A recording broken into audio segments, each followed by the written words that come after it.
quanto aquele que ele entregou. E por que o relatório do deputado Paulo Magalhães é um relatório equilibrado?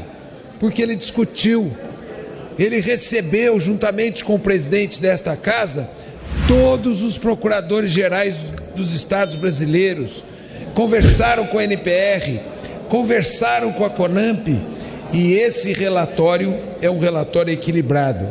Vejam, o corregedor-geral será escolhido a partir de uma lista quíntupla, composta por 5 membros, um por cada região do Brasil, indicados pelos procuradores gerais. Esse corregedor será escolhido por esse Congresso Nacional. Que vingança há nesta elaboração? O corregedor será do Ministério Público, indicado pelo Ministério Público, numa lista quíntupla.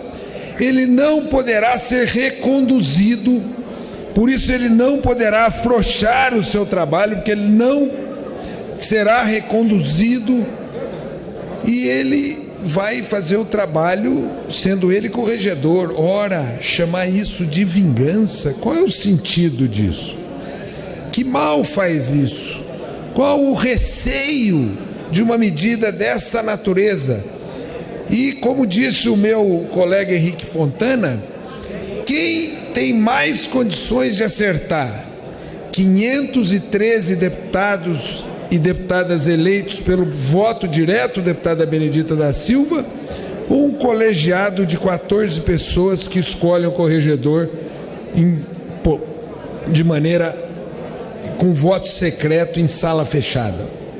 Eu acho que são os 513 parlamentares, porque aqui representa todo o espectro social e político do Brasil. Está representado aqui, poderia estar melhor representado, é verdade, mas estará representado aqui. Quem teme essa medida? Quem teme pedir para o Ministério Público, pelo Conselho Nacional do Ministério Público, deputada Jandira, de aprovar o seu código de ética em 180 dias. A inexistência de um código de ética não é bom para a instituição, porque a instituição requer um código de ética como nós temos, como o Judiciário tem, e o CNMP precisa ter o seu código de ética. A independência requer que essa instituição tenha um código de ética. O que é vingança? O que é retaliação? Todos os dois que se posicionaram contrários a essa PEC elogiaram o relator e disseram que ele acatou as mudanças trazidas pelo Ministério Público. Assim, essa PEC está pronta para votar. Mas a propaganda quis substituir o seu conteúdo. Não está no texto, deputado Isnaldo Leitão, qualquer das questões que estão sendo atacadas por um segmento que foi para a propaganda. Nós estamos discutindo aqui o texto. E o texto não tem qualquer ingrediente ofensivo ao Ministério Público. O texto aperfeiçoa. Alguns poderão dizer, por que está sendo discutido um texto em relação ao CNMP e não em relação ao CNJ? O que impede de nós discutirmos posteriormente um texto em relação ao CNJ? Agora, aqui é fruto do amadurecimento, do entendimento, da composição, de um clima de diálogo, mas parece que tem alguns que não querem punir os seus que extrapolam. Nenhuma instituição é respeitada se ela não tiver a capacidade de colocar todos debaixo da lei e da Constituição. Aqueles que extrapolam se comportam como laranjas podres, que dentro de uma caixa irá apodrecer as demais laranjas. E por essa razão nós achamos que uma instituição séria é aquela que tem a capacidade de separar o joio do trigo.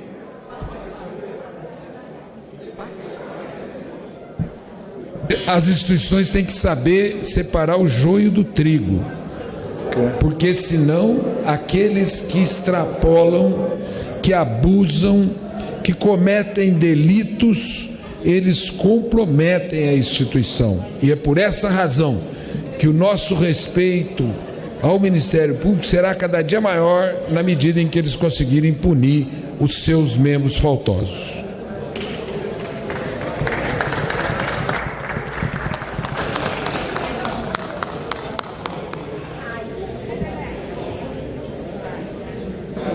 Primeiro, destacar o meu respeito a todas as opiniões que circulam neste plenário.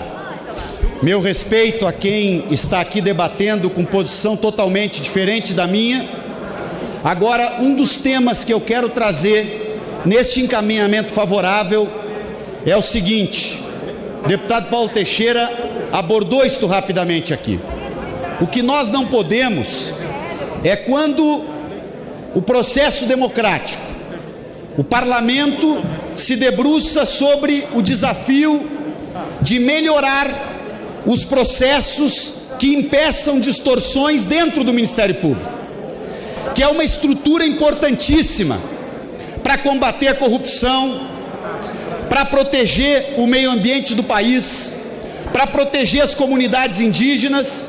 Então, quando nós nos debruçamos e vamos atrás de alternativas que consideramos, aqueles que estão apoiando a PEC como eu, alternativas para melhorar o desempenho do Ministério Público, não se pode realmente concordar com a ideia, deputado Renildo Calheiros, deputado Jorge Sola, com a ideia de campanhas publicitárias que jogam temas desta importância e desta complexidade na chamada máquina de simplificações. E aí, na máquina de simplificações, diz assim, deputada Jandira: quem apoia a PEC 5 é conivente com a corrupção. Disse aqui um líder do Novo há pouco: quem apoia a PEC 5 quer dar um tiro de misericórdia no Ministério Público. Pois eu digo com segurança desta tribuna: eu apoio a PEC 5 e quero fortalecer o Ministério Público. Eu apoio a PEC 5 e quero ampliar o combate à corrupção. Aliás, tenho uma história de vida como pessoa e como parlamentar absolutamente comprometida com o combate à corrupção, absolutamente comprometida com o exercício de um mandato parlamentar que trabalha por um projeto de desenvolvimento deste país e que sempre respeitou e apoiou o Ministério Público. Aliás, fui líder de 2 governos, o governo Lula e o governo Dilma, 2 governos que sempre escolheram o mais votado na lista tríplice para assumir a função de procurador-geral deste país. Então vamos terminar com os maniqueísmos. Eu estou aqui para dizer, deputado Paulo Teixeira, que na emenda constitucional que Vossa Excelência propôs, que trabalhe contra a autonomia dos promotores, que tem que ter sim, deputado Afonso Florencio, toda a liberdade para investigar. Aqui não se mexe nesta prerrogativa importantíssima das funções dos promotores do Ministério Público. O que se mexe aqui é que a sociedade, sim, quer ter mais segurança de um conselho do Ministério Público, de um conselho superior do Ministério Público, que não arquive uma investigação atrás da outra, quando alguns membros do Ministério Público, aqui não é discussão o Ministério Público, aqui nós estamos falando que alguns membros de um parlamento podem tomar o rumo errado, e esta casa já caçou parlamentares. Então, quando algum membro do Ministério Público comete erros, age fora da Constituição, comete ilegalidades, tem que haver mecanismos democráticos. Não pode se criar uma espécie de ideia, não, ninguém pode alterar nada no Ministério Público. Parece que o Ministério Público não está submetido às regras democráticas que qualquer cidadão está. Qualquer instituição pode ter erros e limites. Aliás, ocorreram erros e limites ao longo dos últimos anos e que envolvem N situações. Agora aqui nós estamos olhando para frente. Então nós não vamos aceitar estas simplificações que dizem quem apoia a PEC 5 é conivente com dar um tiro no pé do Ministério Público. Não. Nós estamos aqui para apoiar a PEC 5, para melhorar o Conselho Nacional do Ministério Público e para fortalecer o Ministério Público. Eu peço 30 segundos para concluir, presidente. E quero, ao concluir este meu argumento, pedindo o apoio de todos os deputados e deputadas, mais uma vez esclarecer que quando se traz ao parlamento para numa lista quíntupla entre 5 nomes da carreira do Ministério Público, escolhidos pelo Ministério Público, que chegarão a este plenário para que se escolha aqui quem será o corregedor, isto é algo muito mais democrático do que ser escolhido por apenas 14 pessoas.